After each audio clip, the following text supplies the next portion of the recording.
ओम हरि हरि ओम ओम श्री गुरु पुनः ब्रह्मदेवाय नमः। गुरुर्ब्रह्मा गुरुविष्णु गुरुदेव महेश्वर गुरु साक्षात् परम ब्रह्म तस्मै श्री गुरवे नमः। आज पवित्र गणेश चतुर्थी बा गणेश पूजा। आज भगवान गणेशंकर जन्म कथा आपण मानक आगे उपस्थित उपवेशन करवा सज्जन। गणेश होउछंती विघ्नराज विघ्न विनाशन। सकल कार्यर प्रथम तक आवाहन करा जाए विद्यापति। से होउछंती मंगलमय। तेणु प्रभु गणेशंकर आज आम जन्म विषय टी जाना। जय जय गणनाथ गौरी नंदन पाश पाद तले पड़ी मुहि करुछि वंदन। माँ पार्वती दिन भाविले मुझे माँ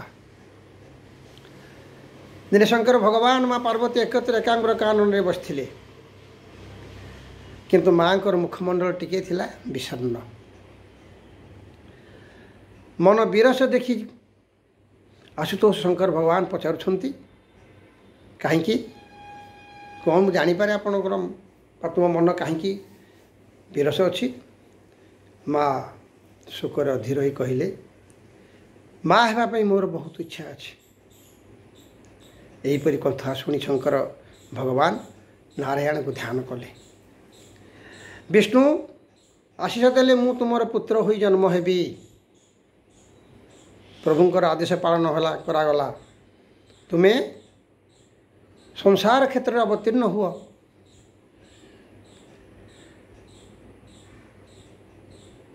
तेणु संसार क्षेत्र में माँ पार्वती साथी रे शंकर भगवान अवतीर्ण हेले।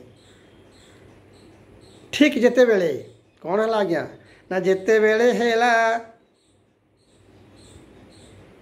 बीरज पतन समय ब्रह्मांड ब्राह्मण भिकु बेश जे हेले दयामय। भिक्षा भिक्षा दियो माग बोली उच्चरे कहिले क्षण मात्र रही पारू नाही मुहि भले। कले क्षण मात्र रही पारू नाही मुहि होई स्थिर। व्रतरे दुर्बल होइछि आज मो शरीर। कहले मते शीघ्र खाइबा को दियो।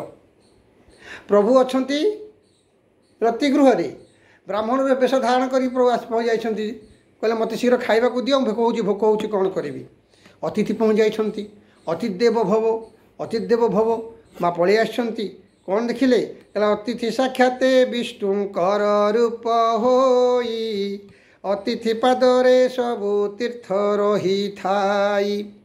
जेते व्रत उपवास दान धर्म करी नुहई अतिथि सेवा कलाटी कुसरी। कहले अतिथि एपरी एक सेवा जेते दान धर्म व्रत उपवास जहाँ करना कहीं कौन सी प्रकार जेती फल मिल ये फल तार अधिका मिल। आ सप्त पुरुष आनंद हंती परिवारे समस्त पाप पुण्य जे हुई सत्वरे। आ क्षुधा तृषारे जे जन पीड़ित हुई सर्वश्रेष्ठ दान अन्न दान जे अछई। आपण जेते गुड़े दान करेंगे सर्वश्रेष्ठ दान है अन्नदान। नानाविध मिष्ठ अन्न भक्षिबार पाई तुम्भर पाखकु मात आसी अच्छी धाई। माँ पाखक आछंती कहले माँ मु तुम पाखक आछि मते किछि खाया को दियो विभिन्न प्रकार मिष्टान्न सब प्रकार भाग तुम पाखे अच्छी मते खाया को दियो। आज्ञा माँ केते प्रकार कहला विद्यादाता अन्नदाता भय रक्षाकारी जन्मदाता कन्यादाता जनक जननीए परी गुरु पत्नी गर्भधात्री स्तन्य प्रदायनी पितृमातृश्वास देवा मातार सपत्नी अन्नदात्री आदि करी अनेक प्रकार अछंती गणना करी पारे के तांकर माँ मानकर गणना करी हब नहीं आज्ञा केतेबेले कौ रूप में किए आसी छोटिया झीटी भी पानी टिके देदेव सी भी गोटे माँ जलदान कला जल ही जीवन पुत्र केते प्रकार अच्छा आज्ञा कहला भृत्य शिष्य पुष्य पुणी वीर्य जात जेहि शरणागत जे अटे से पांच अटई यहीपरी पांच प्रकार पुओ अच्छा आज्ञा पुणी भागवत कौन कहले कहला पितार मन जानी करे उत्तम पुत्र एशयले पिता आदेश को पालई मध्यम पुत्र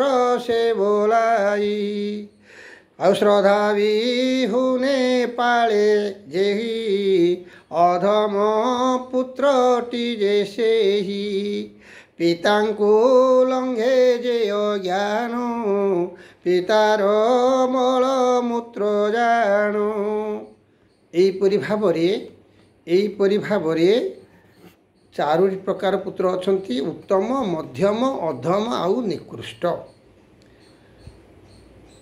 कहला भोग रुटी आज्ञा दुख सुख आमर कौटू आम पाइबा दुख सुख आम कह दुख आसूची सुख आसूची कौटू आसूची ना भोग रुटी शुभा शुभ जात होई थाए सुख दुख पुणी ताहा पछरे गोड़ाए किंतु जे श्रीहरि कथा आलप संतोष जन्मांतरे ताहा नुहई विनाश श्रीहरि स्मरण करू थांती जेउ माने ताहार आयुष क्षय नुहे अल्प दिने ब्रह्मवैवर्त पुराण कहले जो माने भगवान कर नाम नियंती संकीर्तन करती जो माने भगवान कर पाद तले पास भगवान पदे समर्पित हुअन्ति से मानकर आयुष अल्प रहे ना आज्ञा पुणी भागवतर कहती जे मर्त्यमंडले देह बही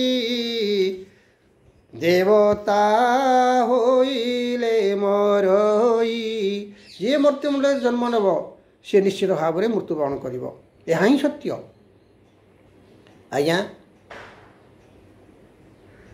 ये मनुष्य केतेबेले भगवान कर नाम गान करे सुंदर भाव में ब्रह्मवैवर्त पुराण प्रमाण करती त्रिकोटि जन्म रे जंतु नर रूप हुए।